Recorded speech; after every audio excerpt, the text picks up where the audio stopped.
Bom, gente, então hoje nós estamos aqui para o Tiguez Responde. Vamos responder algumas perguntas e dúvidas de alguns seguidores e amigos da internet. Falou?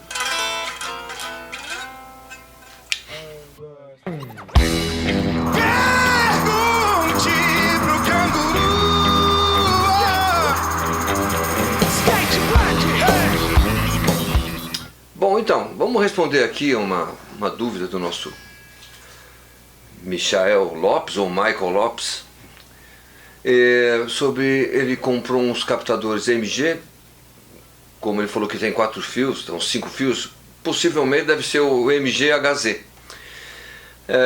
Geralmente o HZ tem a mesma ligação dos de Marzio, que você tem que unir o verde com a malha que eu digo aquela coisa blindada, não é a malha não, sabe, a mina lá, não é para se unir com a malha não.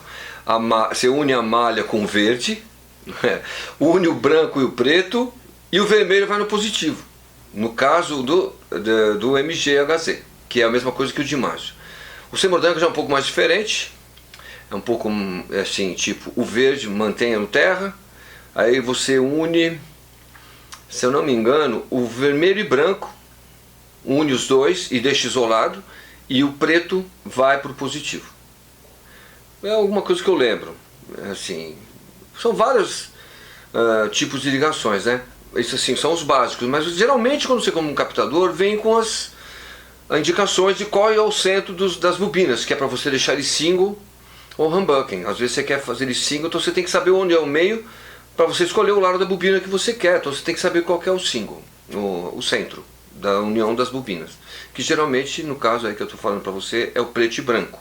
Você vai juntar os dois e vai isolar, não é para ligar em lugar nenhum, você só isola ele, não é para ligar. A não ser que você ligue ele no single, que onde estava, existiam 2 fios lá, acho que era um vermelho e um branco.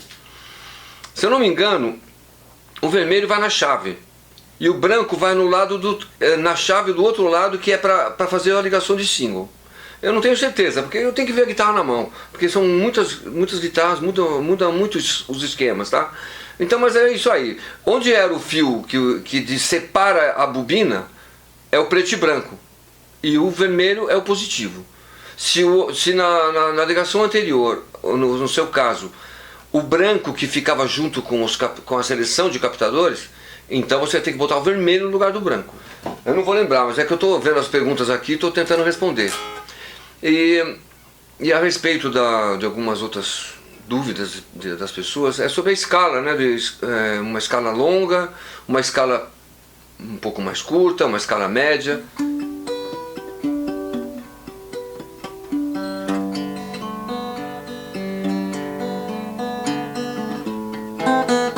Bom, gente, então, hoje nós estamos aqui para responder mais uma pergunta a respeito de escala longa e escala curta. Existem as diferenças. Esse violão, por exemplo, é uma escala curta. Então aqui no caso eu estou usando uma corda 12 e ele quase que fica igual a uma corda 010. Ele fica tenso quanto uma corda 10. Se você botar uma corda 10 nesse violão, ela vai ficar muito mole, vai ficar muito xoxo, não vai dar para tocar, não vai ficar boa, não vai afinar, não vai acontecer nada. Então nesse caso aqui eu estou usando uma corda 12, que é um violão de escala curta.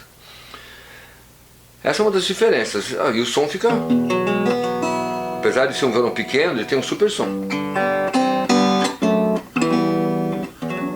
Eu estou batendo bem fraquinho.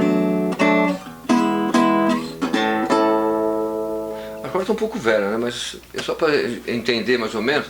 Então, o baixo também. Você pega um baixo com uma escala longa, você põe uma 40, ele fica bom. Mas se você botar um 40 numa escala curta, um Fender, aqueles Fender menorzinhos, tipo japonês, a corda fica muito mole, você não consegue nem tocar, porque ela fica batendo muito. Então, num japonês, por exemplo, você pode pôr uma 45, 50, que vai responder como uma 40 e 50, uma 45, você põe uma 50 e uma 45, vai responder como se fosse uma 45 e 40, mais ou menos, na proporção. Você quer uma 45, você põe 50. Se você quiser 40, você põe uma 45 dos baixos pequenos, que vai soar mais ou menos, vai ser a tensão das cordas mais ou menos como se fosse escala longa.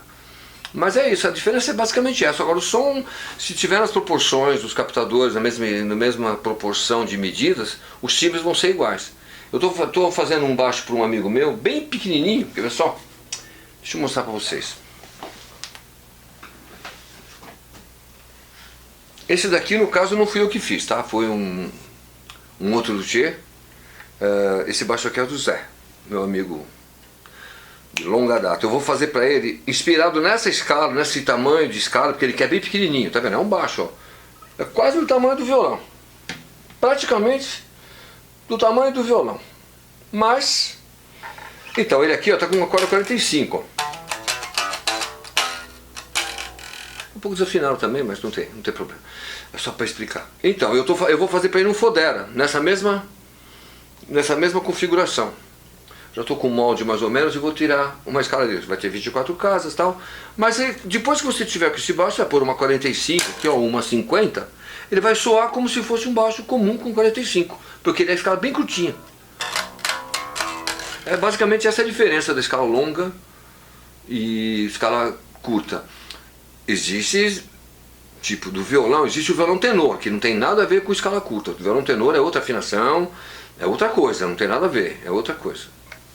Mas então, mais ou menos, não sei se deu para entender, mas é basicamente isso. Espero que tenham resolvido esses problemas. Se vocês tiverem alguma dúvida, vocês podem mandar as perguntas pra gente, que a gente vai responder. Demora um pouco, porque eu sou meio lento para responder as coisas, demora para entrar no Face, essas coisas, eu não mexo muito com essas coisas. Eu gostaria mais se fosse no WhatsApp, mas tudo bem, a gente vai respondendo as perguntas. E é bom que assim demora mais, vai compridando as conversas, sabe aquela conversa longa de mineiro que não para nunca? Então fica, você fala oi, depois de 2 horas, oi, tudo bem? Depois de 2 horas, tudo bem, tá bom, é mais ou menos o que nós vamos fazer, tá? Vamos responder todas de acordo com as necessidades, né? Mas umas perguntas legais, tá? Por favor, tá? Falou. Até. Uma vida cifra.